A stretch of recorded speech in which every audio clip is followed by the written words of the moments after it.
O final desta segunda temporada encerrou com toda certeza uma temporada muito melhor e muito maior em acontecimentos, em eventos, do que a anterior na Apple TV+.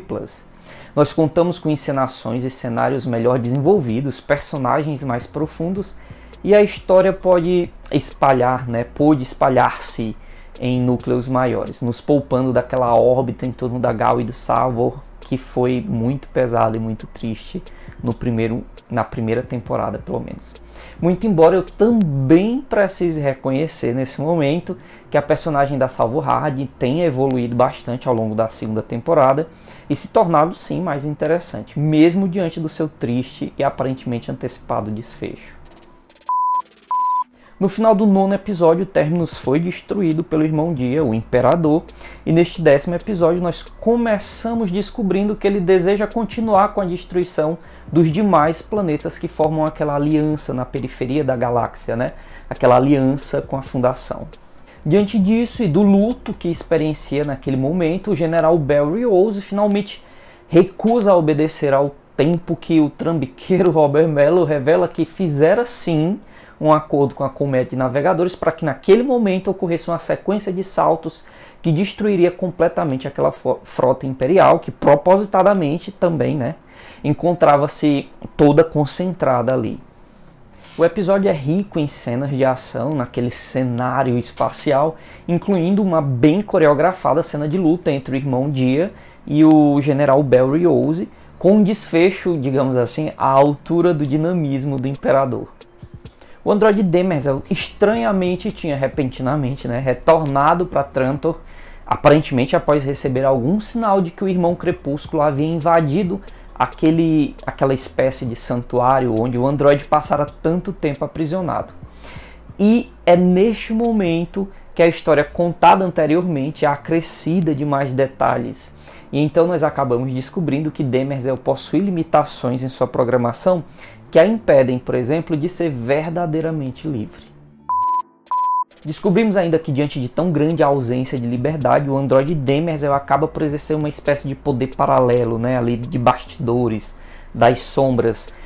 Um poder paralelo que garante também a não liberdade da dinastia dos clones, assim como a persistência da existência da própria dinastia ao longo dos anos. Por isso, e por o irmão Crepúsculo ter descoberto informações demais, ela decide por sua morte, ao tempo que revela seu plano por inteiro para aquela crise específica dentro do palácio.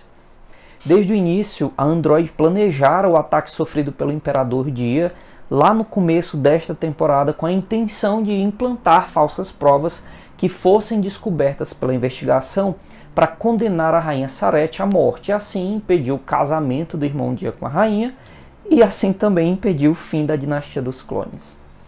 O imprevisto deste tempo foi o apaixonamento do irmão Alvorada e a gravidez da rainha Sareth, que foram artifícios fortes o suficiente para alimentar a rebeldia do irmão Alvorada, que acaba por conseguir fugir de Trantor carregando consigo a rainha grávida, o que acaba por ser também um dos grandes ganchos para a próxima temporada. An empire breathes respect. It requires it for its life. The Foundation is a threat to me. Com a morte da Telen Bond no planeta Ignis, nós descobrimos que a população inteira de mentalistas vivia ali sob uma espécie de domínio mental e que sua morte acaba por abrir caminho para a criação da segunda fundação naquele planeta.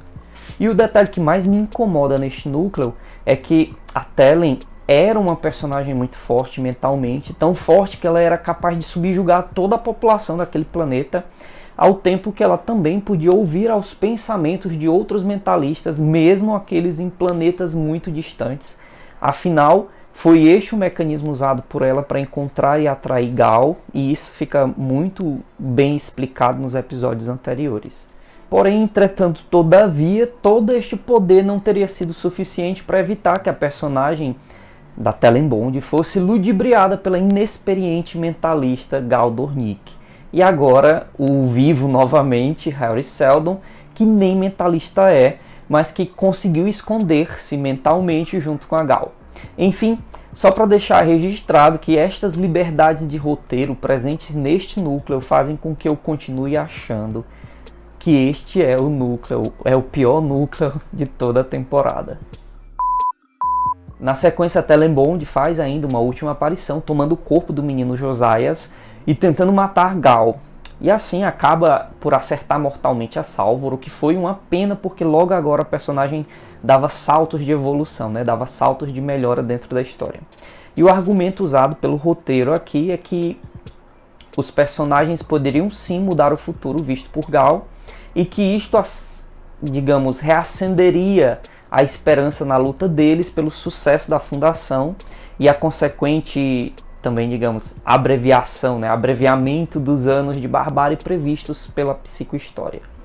E para manter os personagens na história, o roteiro faz uso novamente das cápsulas de criodormência, não é? Para preservá-los dos efeitos do tempo e permitir que eles saltem para 152 anos no futuro. O tempo em que eles enfrentarão, junto com a nova fundação, ao temível, incrível e tão esperado personagem Mulo. Por fim, é revelado ainda que o Dr. Seldon tinha um plano desde o início de retirar todos os seres vivos, não, todos os humanos de Terminus e colocá-los no cofre antes que o planeta fosse destruído. O plano parecia ser, desde o começo, na verdade, sacrificar o planeta Terminus, o que é uma pena, para destruir a frota imperial e assim mover toda a fundação para algum lugar novo. Lembrando ainda que com isso a vantagem tecnológica da fundação sobre o Império se amplia ainda mais, visto que o Império não conta mais com o auxílio da colmeia de humanos navegadores, né, aqueles humanos geneticamente modificados como navegadores, para operar as suas naves de salto de classe imperial, né, aquela tecnologia de salto utilizada pelas naves do Império. Enfim, nós temos ganchos e mais ganchos para uma terceira temporada que promete ser bastante interessante e muito diferente da primeira temporada, inclusive. It's time you and I had a reckoning.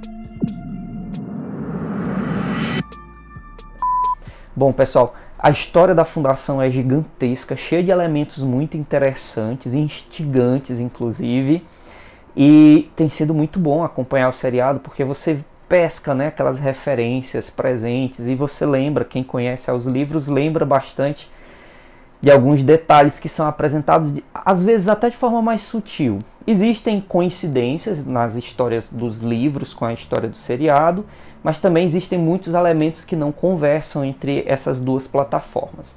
Como, por exemplo, a personal Gal Dornier, que é completamente diferente no livro, né? Fica limitado lá ao primeiro livro, aos primeiros capítulos do primeiro livro. E ela é um personagem, na verdade, completamente diferente no seriado. Enfim, mas apesar destas grandes diferenças, é sim um seriado bom, tem sido bom de acompanhar. Tem sido bom de acompanhar aqui com vocês nesse canal no YouTube. Espero que vocês fiquem todos bem, que usem esse espaço aqui nos comentários para deixar as suas opiniões sobre o que vocês têm achado do seriado. Foi um bom fim de segunda temporada, um bom fim de temporada. Nos vemos muito em breve, fiquem todos bem. Vamos seguir acompanhando Invasão agora. Até breve, tchau!